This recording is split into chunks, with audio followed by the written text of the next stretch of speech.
भक्तीची कथा झाली आणि त्याच्यानंतर हां गोकर्ण आज आहे. तुम्हाला माहिती आहे म्हणजे कथेमध्ये काय काय सांगितलं होतं. बरं बरं हरकत नाही. भक्तीची कथा झाली आणि भक्ती आणि तिची दोन मुलं ज्ञान आणि वैराग्य हे स्वाभाविकपणे जरा बाकीच्यांनी ऑडिओ बंद करा प्लीज. यांना स्वाभाविकपणे आपलं जे स्वस्थान होतं ते त्या त्या स्थितीला गेले आणि त्याच्यानंतर या महात्म्यामध्ये अजून एक कथा येते, ते म्हणजे गोकर्ण उपाख्यान. हे अशा करता आले की ज्यावेळेला सनकादिक ही कथा सांगत होती भक्तीची, म्हणजे मुळात त्यांनी ज्यावेळेला सप्ताह केला भागवताचा त्यावेळेला भक्ती आणि ज्ञान वैराग्य त्या ठिकाणी आले आणि त्याच्यानंतर ह्या सनत कुमारांना प्रश्न विचारला आहे की भक्ती ही तरणं स्वाभाविक आहे, कारण भागवताचा मूळ गाभा तोच आहे भक्ती, पण त्याच्याबरोबर अजून कोण कोण ह्याच्याबरोबर तरुण जाऊ शकतात. श्रीमद भागवताच्या श्रवणाने कोण कोण तरुण जाऊ शकतं, कोणाकोणाला मुक्ती मिळते, तर त्याची यादी दिलेली आहे भागवतामध्ये. आणि त्याच्यापुढे सनकादिक सांगतात की याच्याकरता, याच्या पुष्टीकरता मी तुम्हाला अजून एक कथा सांगतो. आत्मदेव नावाचा एक ब्राह्मण होता. तुंगभद्रा नावाची नदी सांगितली आहे. ह्या नदीच्या किनाऱ्यावरती हा आत्मदेव राहायचा. आणि आपलं कोणाच तरी ऑडिओ चालू आहे, जरा तेवढी काळजी घ्या. आपण सगळे मोठे आहोत, पुन्हा पुन्हा सांगायला लावू नका. आपल्या सगळ्यांना आपण अनेक वेळेला सत्यनारायणाची पूजेची कथा ऐकली असेल. त्याच्यामध्ये ब्राह्मणाचं वर्णन काय येतं आठवत आहे कोणाला? हां, एक अत्यंत दरिद्री ब्राह्मण होता, बरोबर की नाही? अशी सुरुवात आहे आपल्या सगळ्या कथांची दुर्दैवाने. पण श्रीमद भागवतामध्ये जी कथा येते त्या कथेमध्ये तो ब्राह्मण अत्यंत धनवान होता, पौरोहित्य करायचा आणि असं कुठलंही सुख नव्हतं की जे त्याच्याकडे नाही, किंवा अशी कुठलंही साधनं राहिली नव्हती की जी त्याच्याकडे नाही. परंतु त्याला एक दुःख होतं की त्याच्या पोटी पुत्र नव्हता. त्याच्या पत्नीचं नाव दिलं आहे धुंदुली. समर्थ ज्याप्रमाणे म्हणतात की जगी सर्व सुखी असा कोण आहे, त्याचप्रमाणे बाकीची सगळी लौकिकातली सुखं जरी पायाशी लोळण घेत असली तरी संसारामध्ये ज्याला सुख असं म्हणतात ते पुत्रसुख आहे. आणि आपल्या शास्त्रामध्ये असं लिहिलं आहे की पुत्र हा ज्यावेळेला पिंडदान किंवा श्राद्धविधी करतो आपल्या मातापित्यांचे, त्यावेळेला त्यांना मुक्ती मिळते. हा स्वतः मुळामध्ये पौरोहित्य करणारा होता, त्यामुळे त्याच्या डोक्यामध्ये हे पक्कं होतं की जोपर्यंत मला पुत्र होत नाही तोपर्यंत मला काही मुक्ती मिळणार नाही. बरं, त्याचं दुर्दैव असं सांगतात की त्याच्याकडे जी गाय होती किंवा त्याला दानामध्ये जी गाय यायची ती वांझ राहायची, तिला कधीही अपत्य झालं नाही. आणि इतकंच काय, तर त्याच्या दारामध्ये जो आम्रवृक्ष होता त्यालासुद्धा कधीही फळं लागली नाही. एवढं त्याचं, ज्याला आपण दुर्दैव म्हणू, ते एवढं बलवत्तर होतं. त्यानं या सगळ्याचा विचार केला आणि तो म्हणला जर पोटी पुत्र नसेल तर हे सगळं जमा करून करायचं आहे काय, म्हणून आत्महत्या करण्याच्या विचारानं त्यानं घर सोडलं, वनामध्ये गेला आणि वनामध्ये एका तळ्याच्या काठी तो अत्यंत विमनस्क अवस्थेमध्ये त्यानं विचार पक्का केला की आता आपण ह्या पाण्यामध्ये उडी मारावी, जीव द्यावा.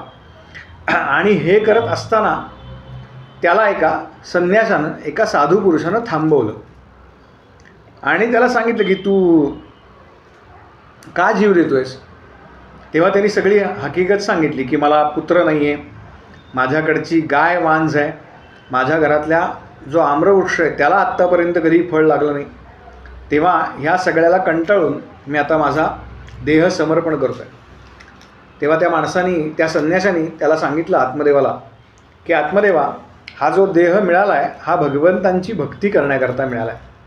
हा असा जीव देण्यासाठी म्हणून आपला जीव नाही. मग त्यांनी ज्याला वेदांतातले व्याद असतात ते त्यांच्या दोघांमध्ये झाले. हा आत्मदेव म्हणाला की शास्त्रामध्ये असं सांगितलं आहे की जोपर्यंत आपला पुत्र हा पिंडदान करत नाही तोपर्यंत आपल्याला मुक्ती मिळत नाही. त्याच्यावरती तो संन्यासी म्हणाला की अरे, पिंड म्हणजे हा देह भगवंताला समर्पित केला म्हणजे पिंडदान. आणि तू जिवंतपणीसुद्धा आपलं स्वतःचं श्राद्ध आपण करू शकतो. त्यामुळे तू अशा भानगडीत पडू नकोस. मी तुझ्या ललाटावरती वाचून असं सांगतो, तुला ह्या जन्मात काय, पण पुढच्या 7 जन्मामध्ये पुत्र होणार नाही. त्याला अत्यंत दुःख झालं आणि त्याने त्या संन्यासाचे पाय पकडले. तो म्हणाला, मी आत्ता खरं तर जीव द्यायला चाललो होतो, पण तुम्ही मला थांबवलं. याचाच अर्थ माझी जी समस्या आहे त्या समस्येचं समाधान तुमच्याकडे आहे, तेव्हा मला पुत्र होईल असं तुम्ही काहीतरी करा. जोपर्यंत तुम्ही मला योग्य समाधान देत नाही तोपर्यंत मी तुमचे पाय सोडणार नाही. त्या संन्यासानं त्याला भरपूर समजावलं, परंतु आत्मदेव काही ऐकण्याच्या मनस्थितीमध्ये नव्हता. आणि म्हणून संन्यासानं त्याला एक फळ काढून दिलं आणि सांगितलं की हे फळ तू तुझ्या पत्नीला खायला दे. आणि तिला 1 वर्षभर काही नियम सांगितले. आपल्याकडे ज्यावेळेला हे आत्ता IVF वगैरे प्रकरणं चालू आहे, तर त्याच्यामध्ये डॉक्टर जी औषधं घ्यायला सांगतात त्याच्याबरोबर काही पथ्य सांगतात. आणि आपण आज समाजामध्ये बघतो की अशा लाखो रुपये खर्चूनसुद्धा अनेकांना गर्भधारणा होत नाही. याचं कारण आहे त्यांच्या पूर्वजन्माशी अपत्य होणं किंवा न होणं हे आपल्या ज्याला पास्ट लाईफ कर्मा म्हणतात याच्याशी निगडीत आहे. त्यानं ते फळ घेतलं आणि घरी आला आणि आपल्या पत्नीला ते दिलं. तिला सांगितलं, मी असा जीव देण्याकरता गेलो होतो, पण त्या ठिकाणी मला एक संन्यासी भेटले. मी त्यांना विनंती केली, त्या विनंतीला त्यांनी मला फळ म्हणून हे दिलं. हे फळ तू खा, यानं तुला गर्भधारणा होईल. आता ही जी धुंदुली आहे त्याची पत्नी ही फार कपटी आहे. तिचं वर्णन आलं आहे की ही अत्यंत कजाक बाई आहे. म्हणजे हिला एक दिवस जर भांडली नाही तर ही बेचैन होत असे, असं हिचं वर्णन भागवतामध्ये. तिनं विचार केला, मी जर हे फळ खाल्लं आणि चुकून मला गर्भधारणा झाली तर मला कोणत्या कोणत्या अडचणी येतील. आजसुद्धा आपण अशी अनेक कुटुंब बघतो, म्हणजे नवरा बायको बघतो की जे दोघे उत्तम नोकरी किंवा व्यवसाय करत आहेत, पण त्यांना मूल नको आहे. आत्मदेवाला मूल हवं आहे, पण धुंदुलीला मूल नको आहे. आत्ता आपण कलियुगामध्ये ज्या ज्या गोष्टी बघतो त्या प्रत्येक गोष्टीचं एका अर्थाने वर्णन कुठल्या ना कुठल्या कथेमध्ये श्रीमद भागवतामध्ये केलेलं आहे. तिनं असा विचार केला, जर मला गर्भधारणा झाली, जर ह्या संन्यासाचं त्यांनी दिलेलं फळ मी खाल्लं आणि त्याची तपश्चर्या जर खरी असेल तर मला गर्भधारणा होईल. गर्भधारणा झाल्यानंतर काही गोष्टींची पथ्य पाळणं गरजेचं आहे. ती मी पाळू शकणार नाही. माझ्या खाण्यावरती बंधनं येतील. आणि पुढे ती असा विचार करते की समजा मला गर्भधारणा झाली आणि माझ्या बायकोची बहीण जर या ठिकाणी राहायला आली तर ती मला त्रास देईल.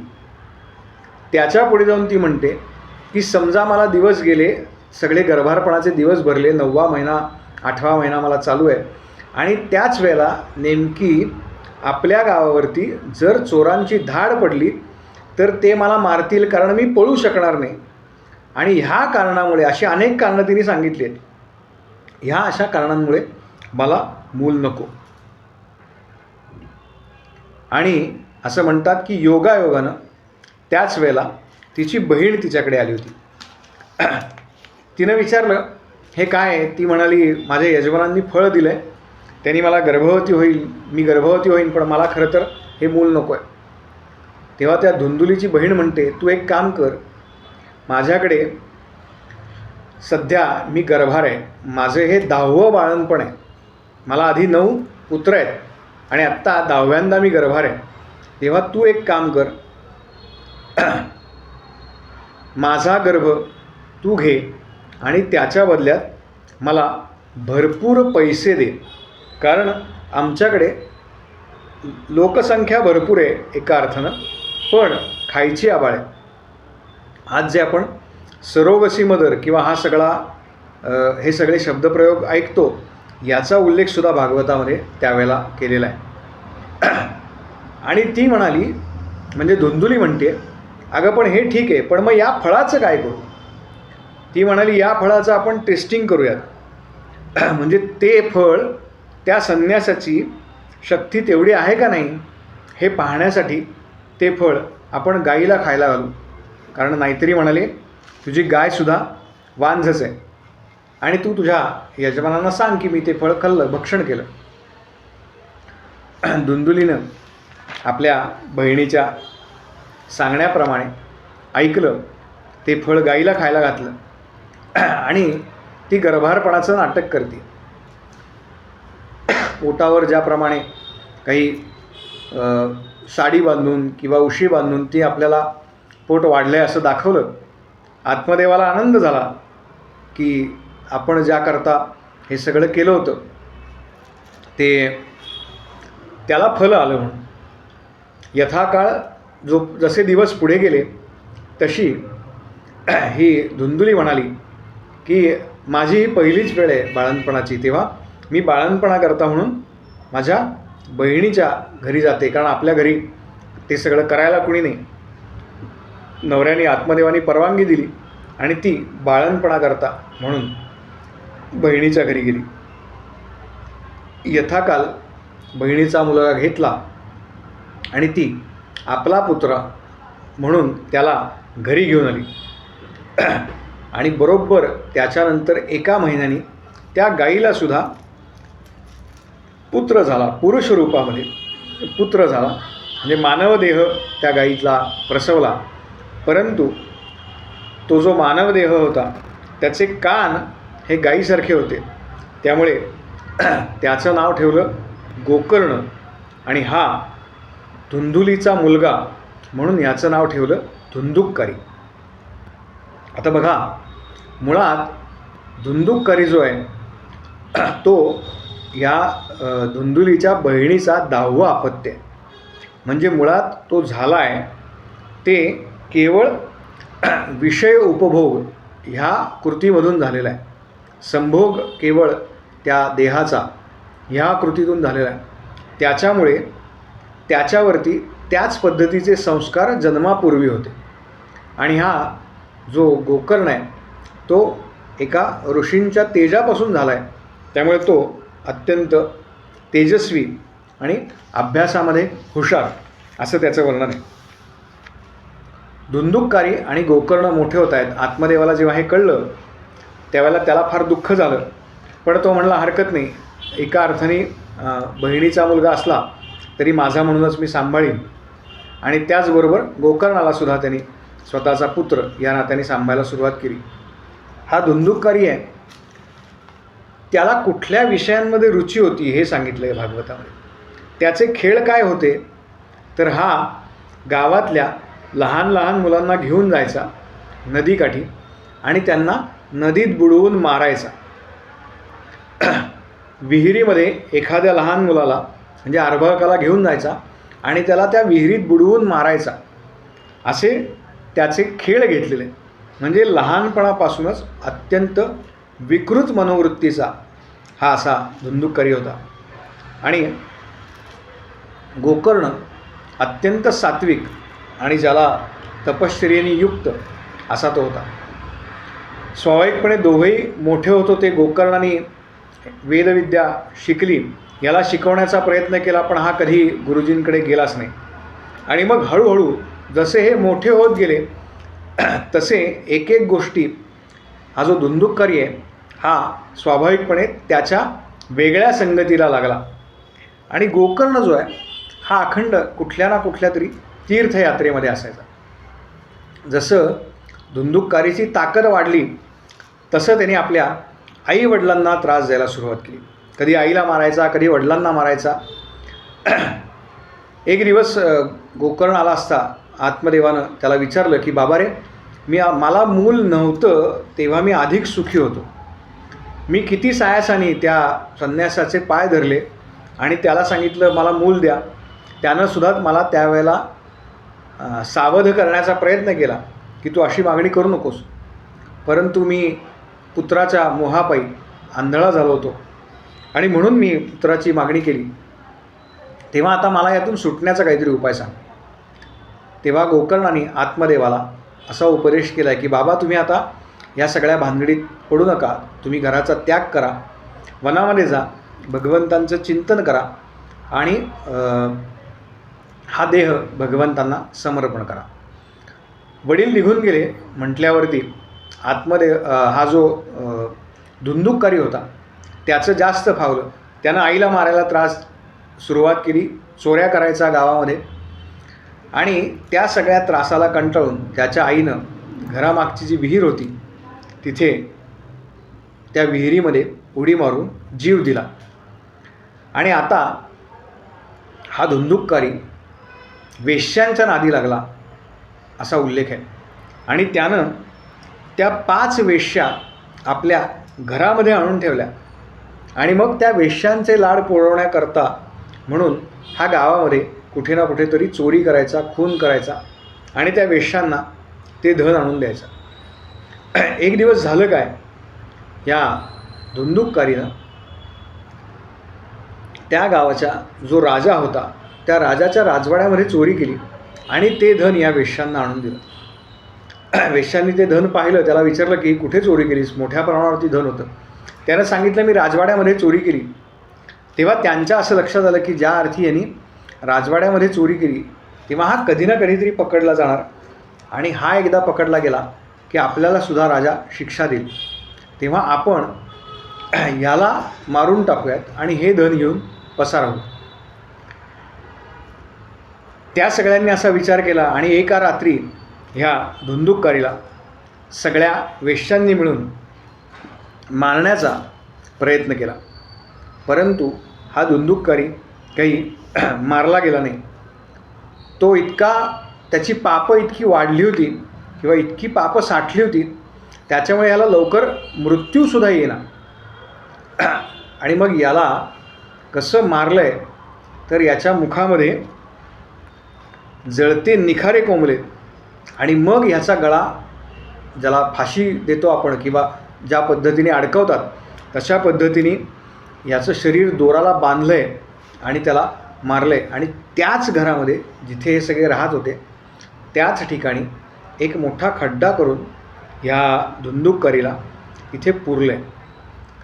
आता आपण सगळ्यांनी अनेक वेळेला 84 लक्ष योनींचा फेरा ऐकला असेल. हा नरदेह जेव्हा मिळतो त्याच्यापूर्वी आपण 84 लक्ष योनींचा फेरा केलेला आहे असं नेहमी सांगितलं जातं. तर भागवतामध्ये पिशाच्च ही योनी सांगितली. त्या धुंदुककारीला पिशाच्च योनी प्राप्त झाली. पिशाच्च हे सगळे वायुरूपामध्ये असतात. आपला भाऊ गेला, धुंदुककारी गेला ही बातमी गोकर्णाला कळली. त्यावेळेला गोकर्ण योगायोगाने गयेमध्ये होता. आता गयेला असं सांगतात की गयेमध्ये जर श्राद्ध केलं, गयेला जर श्राद्ध केलं तर त्यानं निश्चित मुक्ती मिळते. म्हणून या गोकर्णाने आपल्या भावाचं श्राद्ध त्या ठिकाणी केलं आणि आपली तीर्थयात्रा संपून तो पुन्हा परत आला. रात्रीची वेळ होती. घरापुढची जी जागा होती ती त्यांनी तात्पुरती स्वच्छ केली आणि रात्री तो त्या ठिकाणी झोपला. तेव्हा त्याला असं लक्षात आलं की आपल्या आजूबाजूला कुठली तरी आकृती हलती आहे आणि ती काहीतरी सांगण्याचा प्रयत्न करते.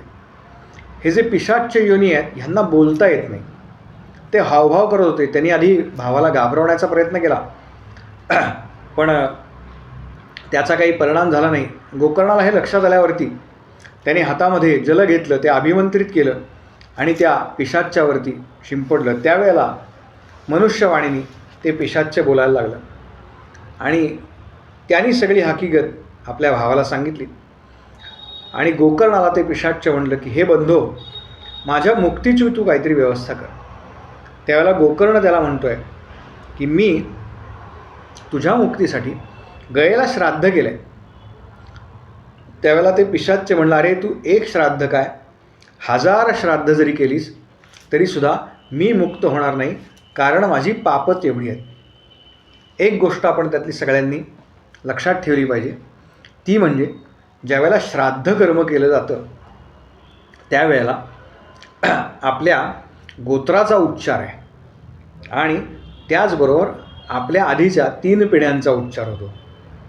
श्राद्धकर्म आपल्याकडे जेव्हा होतं तेव्हा गुरुजी विचारतात वडिलांचं नाव काय, त्यांच्या वडिलांचं काय, म्हणजे वडिलांच्या कुळातलं आणि मातुल कुळातलं, आईच्या कुळातलं सुद्धा, अशा सगळ्यांचा उच्चार आणि गोत्राचा उच्चार होतो. ज्यावेळेला ह्या गोकर्णानं श्राद्ध केलं गयेला, त्यावेळेला त्यानं धुंदुककारी हा आपला भाऊ आहे ह्या नात्यानं स्वतःच्या गोत्राचा उच्चार केला होता, पण मुळामध्ये तो त्या गोत्रातलाच नव्हता आणि एका अर्थानं हा गोकर्णसुद्धा त्या गोत्रातला नव्हता.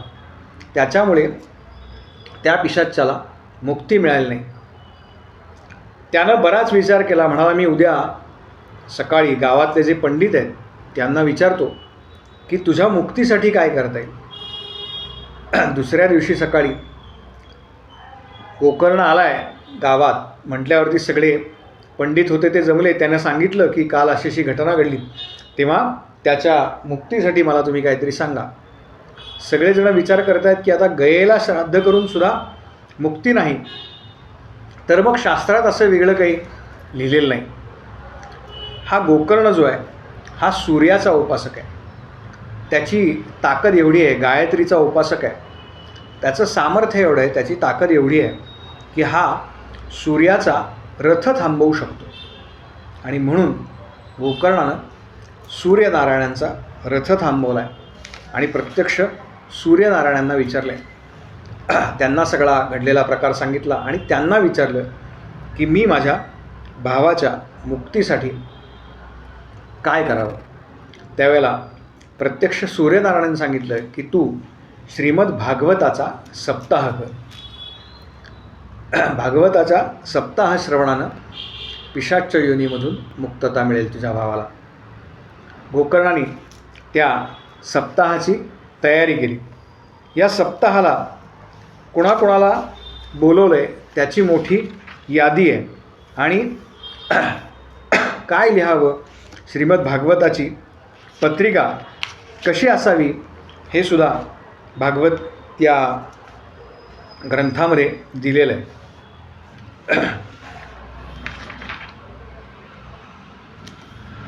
मी आपल्याला मुद्दाम पत्रिका वाचून दाखवतो. याचं कारण असं आहे ती वाचण्याचं की त्याच्यामध्ये काही ओळी लिहिल्यात त्या फार महत्त्वाच्या आहेत. महोदय, येथे 7 दिवस सत्पुरुषांची दुर्लभ अशी मांदियाळी जमणार आहे आणि अपूर्व रसमय अशी श्रीमद भागवताची कथा होणार आहे. आपण भगवत कथा रसाचे रसिक आहात, म्हणून श्रीमद भागवतामृताचे सेवन करण्यासाठी प्रेमपूर्वक ताबडतोब येण्याची कृपा करावी. जर आपणास इतके दिवस सवड नसेल तर निदान 1 दिवस तरी अवश्य येण्याची कृपा करावी, कारण येथील प्रत्येक क्षण अत्यंत दुर्मिळ आहे. तुम्ही ज्यावेळेला घरी कथा कराल, आपल्या भगवंतांसमोर देवघरासमोर बसून घरच्यांकरता कराल किंवा कधी कुठे बाहेर कराल, तर तुम्हाला श्रीमद भागवत कथा करत असताना ज्यांची साधना आहे थोडीशी, त्यांना अनुभूती आल्याशिवाय राहत नाही. निश्चित अशा गोष्टी आपल्याला जाणवतात की ज्या योगे आत्ता इथे काहीतरी वेगळं तत्त्व उपस्थित आहे हे प्रत्यक्ष जाणवतं. म्हणजे भगवंतांनी देवर्षी नारदांना सांगितलं आहे. नारदांनी भागवतातलाच तो श्लोक आहे. नारदांनी प्रश्न विचारला की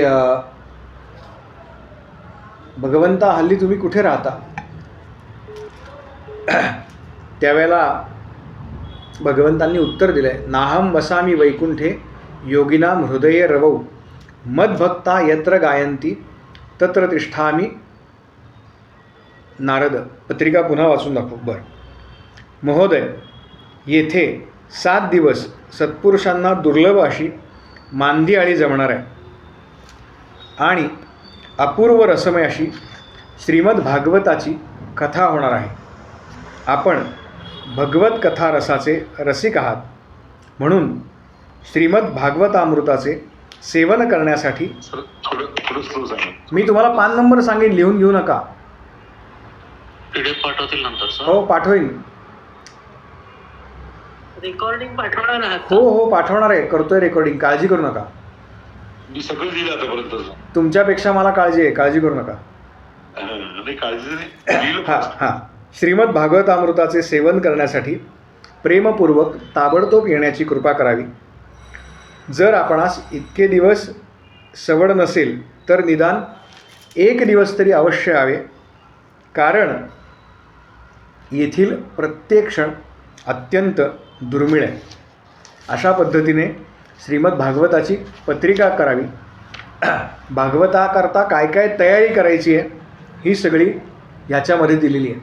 आपण सगळी ती जरूर वाचावी आणि त्याच्यानंतर कुणाकुणाला बोलवावं, काय पद्धतीने कशा पद्धतीने करावं, जो भागवत सांगणारा वक्ता आहे त्याला काय काय द्यावं, कशा पद्धतीनं हे सगळं असावं मांडव. आणि लग्नाला जेवढा खर्च येतो असं भागवतात सांगितलं आहे, म्हणून सांगतो की एका लग्नाला जेवढा खर्च येतो तेवढ्या धनाची तजवीज करावी.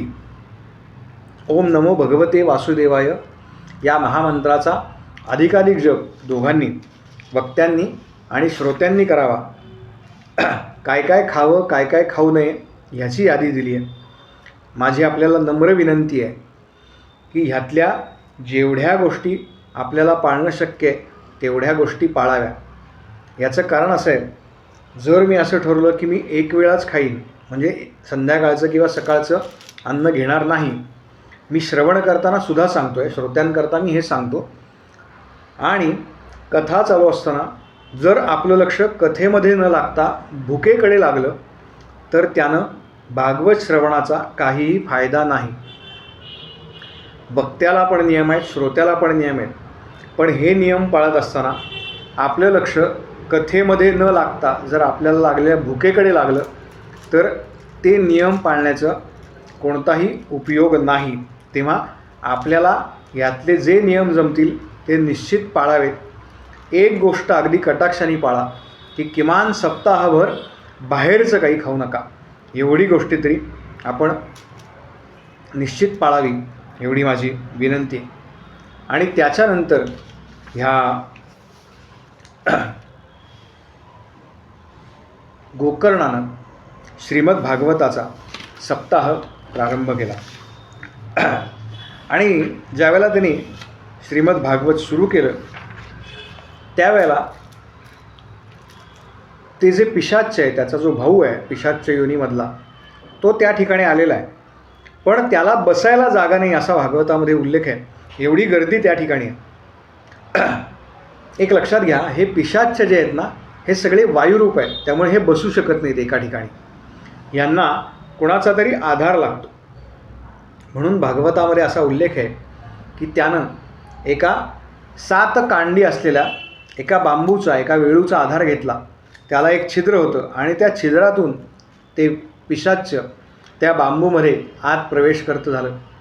एक दिवसाची कथा जशी पूर्ण होत गेली तसा त्या बांबूची एक गाठ फुटत गेली आणि ते पिशाच्य एक गाठ वर सरकते. पेर आहेत, गाठ म्हणजे पेर बांबूचं, एक पेर वर सरकते. सप्ताह ज्यावेळेला संपला, रोज एक गाठ फुटते आहे आणि एक पेर ते पिशाच्य वर सरकते. ज्यावेळेला सप्ताह संपला त्यावेळेला असं सांगतात की त्या पिशाच्याला दिव्य देह त्यांनी धारण केला आणि भगवान महाविष्णूंचं विमान त्याला विष्णू लोकामध्ये नेण्यासाठी म्हणून आलं. त्याला न्यायला विमानालय म्हटल्यावरती गोकर्णाला आणि स्वाभाविक जे सगळे बाकीचे जमले होते त्यांना प्रश्न पडला की श्रीमद भागवत कथा तर आत्ता आपण सर्वांनीच ऐकली आहे, तर मग असा भेद का की त्याला नेण्याकरता विमान आणि आम्हाला काही नाही, म्हणजे त्याला मुक्ती आणि आम्हाला नाही. तर याच्यावरती विष्णुदूत म्हणाले की श्रवणामध्ये जो भेद आहे त्याच्यामुळे फलामध्ये भेद पडलेला आहे. म्हणजे ह्या पिशाच्यानं सप्ताह विधीसाठी लागणारे सर्व नियम श्रोता म्हणून जे पाळायचे ते पाळलेले आहेत. त्याचबरोबर कोणतीही कथा श्रवण केल्यानंतर श्रवण, मनन, चिंतन आणि निदिध्यास अशा गोष्टी आपल्याकडे सांगितल्या आहेत, त्याचं पालनसुद्धा या पिशाच्यानं केलेलं आहे. म्हणून हा फरक फलामध्ये झालेला आहे. त्यावेळेला गोकर्णाने ठरवलं की मी पुन्हा भागवत सप्ताह करीन आणि पुढे येणाऱ्या श्रावण महिन्यामध्ये गोकर्णानं पुन्हा एकदा श्रीमद भागवत कथेचा सप्ताह केला. आणि त्यावेळेला असं सांगतात की त्या गावामध्ये कुत्र्यापासून चांडाळांपर्यंत जे जे जीव होते ते सगळे विष्णू लोकाला गेले. त्या सगळ्यांना विष्णूंचा धाम प्राप्त झाला, ते विष्णुरूप झाले. अशा प्रकारे भक्ती, ज्ञान आणि वैराग्य हे तर भागवत श्रवणाने तरलेच, पण जे अत्यंत पापी आहेत, जे अत्यंत क्रूर आहेत, ज्यांनी आयुष्यामध्ये कधीही भगवंतांचं नाम घेतलेलं नाही, असे जीवसुद्धा या भागवताच्या कथा श्रवणामध्ये अगदी सहजपणे तरून जातात. हे सांगण्याकरता भागवताच्या महात्म्यामध्ये हे गोकर्ण उपाख्यान आलेलं आहे. आणि त्याच्यानंतर इथे श्रीमद भागवताचं महात्म्य जे आहे ते या ठिकाणी संपतं आणि प्रत्यक्ष श्रीमद भागवत महापुराणाला या ठिकाणी सुरुवात होते. आपण या पुराणाला आज सुरुवात करणार आहोत. तत्पूर्वी ह्या कथेबद्दल किंवा काही प्रश्न विचारायचे असतील किंवा काही बोलायचं असेल तर आपण वेळ घेऊयात, एक 10-15 मिनटं, आणि नंतर आज आपण या भागवताला सुरुवात करणार आहोत. कोणाला काही विचारायचं असेल तर विचारा.